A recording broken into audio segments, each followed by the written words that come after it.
అందరికీ నమస్కారం. ఓం divine nine channel కి స్వాగతం. మనం నిత్యం పూజ చేస్తున్నప్పుడు పూజ ఎందుకు చేస్తారు, అలాగే వాటిలో ఏమేం వాడతారు, ఇలాంటివి చాలా మందికి కూడా తెలియదు. అవన్నీ కూడా మన ఛానల్ ద్వారా ప్రతి ఒక్క విషయాన్ని తెలియజేస్తూ ఉన్నాం. అలాగే ఈరోజు కూడా చాలా విశేషమైన, చాలా ముఖ్యమైన అంశాలను చెప్పబోతున్నాను. అవేంటంటే పూజ, అర్చన, ఆసనం, అభిషేకం, అలాగే పూజలో వాడే కొన్ని అక్షింతలు, గంధం, అలాగే మనం పూజ చేస్తున్నప్పుడు స్తోత్ర పారాయణం చేయటం, ధ్యానం చేయటం, మంత్ర జపం చేయటం, తర్పణం చేయటం, ఇలాంటివి చేస్తూ ఉంటాం. అలాగే పూజ చేస్తున్నప్పుడు దీపం వెలిగించడం లాంటివి కూడా చేస్తూ ఉంటాం. అసలు ఇవన్నీ కూడా ఎందుకు చేస్తారు, అవి చేయటం వల్ల ఎటువంటి ఫలితాలు ఉంటాయనేది మీలో ఎవరికైనా తెలుసా? వాటి గురించి ఒక్కొక్కటిగా నేను ఇప్పుడు వివరిస్తాను. మొదటగా పూజ. పూర్వజన్మ వాసనలను నశింపచేస్తుంది పూజ. అలాగే జన్మ మృత్యువులను లేకుండా చేస్తుందట. సంపూర్ణ ఫలాన్ని కూడా ఇచ్చేది పూజే. అర్చన. అభీష్ట ఫలాన్ని నెరవేర్చేది అర్చన. అలాగే చతుర్విధ పురుషార్థ ఫలానికి ఆశ్రయమైనది కూడా అర్చన. దేవతలను సంతోషపెట్టేది కూడా అర్చన అన్నమాట. ఇక జపం. అనేక జన్మల్లో చేసిన పాపాన్ని పోగొట్టేస్తుంది జపం. అలాగే పరదేవతను సాక్షాత్కరింపచేసే అంత గొప్ప శక్తి కూడా ఈ జపానికి ఉంది. ఈ జపం చేయటం వల్ల జీవుణ్ణి దేవుణ్ణిగా చేస్తుంది.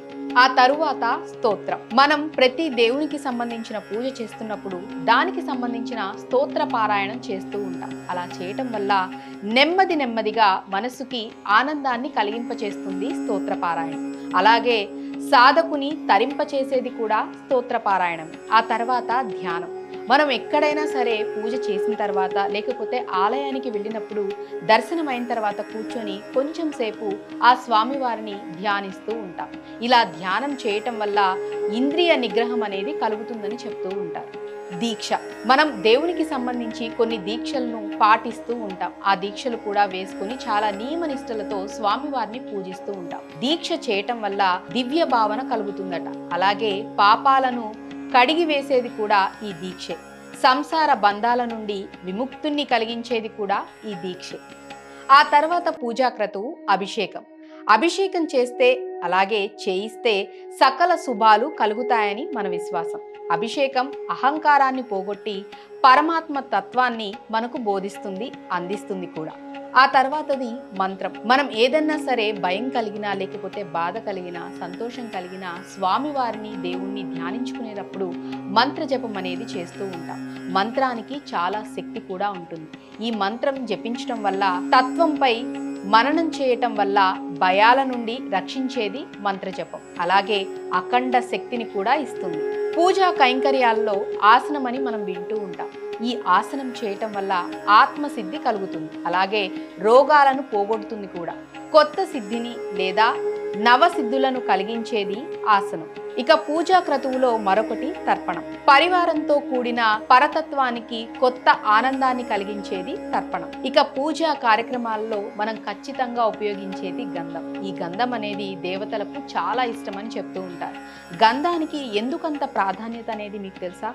గంధంలో సర్వదేవతలు కొలువై ఉంటారట. అసలు ఈ గంధంలో సర్వదేవతలు ఉండటం వెనుక ఒక చిన్న కథ ఉంది. ఒకసారి దేవతలు, అమ్మా మేం కూడా మీ పూజలో ఉండేలా వరం ఇవ్వమని ఆ తల్లిని దేవతలంతా వేడుకున్నారట. అప్పుడు అమ్మవారు, మీరు గంధంలో కొలువై ఉండండి అని వరమిచ్చారట. అప్పటి నుండి గంధానికి పూజలో ఉన్నత స్థానం లభించిందని కూడా చెప్తూ ఉంటారు.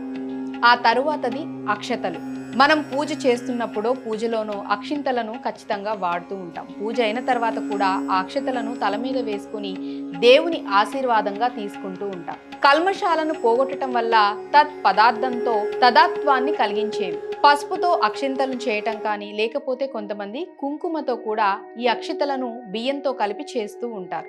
ఆ తరువాతది పుష్పం. అసలు పూజ ఏదైనా కానీ ఖచ్చితంగా ఉపయోగించేది, స్వామివారికి అర్పించేది పుష్పం. ఇవి పుణ్యాన్ని వృద్ధి చేసి పాపాన్ని పోగొడతాయి, మంచి బుద్ధిని ఇస్తాయి కూడా. అలాగే ముండ్లు కలిగిన పువ్వులను కొంతమంది వాడుతూ ఉంటారు. అది తెలిసి తెలియక చేస్తూ ఉంటారు. కానీ పెద్దలు చెప్తుంది ఏంటంటే, పూజాది కార్యక్రమాల్లో ముళ్లతో ఉన్న పూలను వాడకూడదట. వాటి వల్ల సత్ఫలితాల కన్నా కూడా లేనిపోని కష్టాలు వస్తాయని చెప్తూ ఉంటారు. అలాగే మంచి సువాసన కలిగిన పువ్వులు వాడితే శుభం చేకూరుతుందని కూడా చెప్తున్నారు. ధూపం. ప్రతి ఇంట్లో కూడా నిత్యం ధూపం వేయటం వల్ల ఏదన్నా నెగిటివ్ ఎనర్జీ ఉంటే అది పోతుందని చెప్తూ ఉంటారు. అంటే చెడు వాసనల వల్ల వచ్చే అనేక దోషాలను ఈ ధూపం అనేది పోగొడుతుంది. పరమానందాన్ని కూడా ప్రసాదిస్తుంది. ధూపం ద్వారా చాలా మంచి జరుగుతుందని కూడా చెప్తూ ఉంటారు. భూత ప్రేత పిశాచులు పారిపోతాయట ఈ ధూపం వేస్తే. ఆ తర్వాత ఎంతో ముఖ్యమైనది దీపం. సుదీర్ఘమైన అజ్ఞానాన్ని పోగొడుతుంది దీపం. అహంకారం లేకుండా చేసేది ఈ దీపం. పరతత్వాన్ని ప్రకాశింపచేసే ఈ దీపం జ్ఞానానికి సంకేతం.